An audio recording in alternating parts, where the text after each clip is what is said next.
Nous sommes un club de jeunes reporters et nous travaillons avec un plan Burkina et c'est à l'occasion de ça qu'on a pu participer à ces journées européennes de développement. Et ces journées du développement organisées par l'Union européenne permettent à tous les participants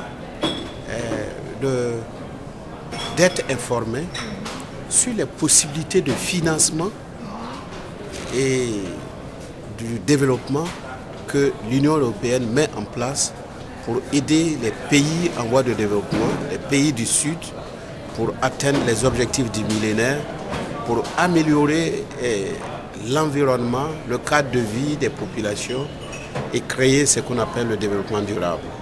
Ok, merci. Parlons d'atteindre les objectifs du millénaire.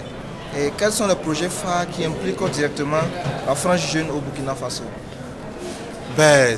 J'allais dire d'abord, c'est l'éducation. C'est l'éducation. L'éducation parce que nous avons encore un problème au Burkina, c'est que le taux de scolarisation est tel que chaque fois qu'il y a, on parle de l'indice du développement humain, nous sommes mal classés à cause de la question de l'éducation.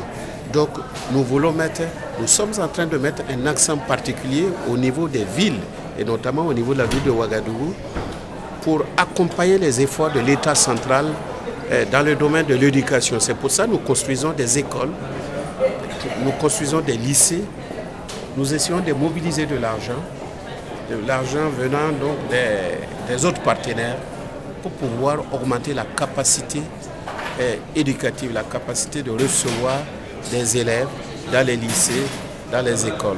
Vous savez que l'État a confié les écoles maintenant aux communes. Donc c'est nous qui devons faire en sorte que les écoles soient réhabilitées, que les élèves puissent être dans des conditions qui leur permettent d'aller à l'école, d'avoir le savoir, parce que le développement, on ne peut pas se développer tant qu'on est ignorant.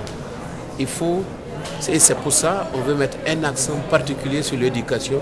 Et l'éducation constitue un élément justement des objectifs du millénaire. C'est arriver à scolariser un maximum de jeunes d'ici 2015 pour que le développement soit aussi possible. Une dernière question.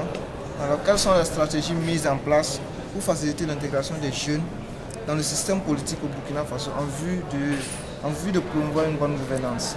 Alors là, il faut dire que jusque-là, nous avons agi insuffisamment.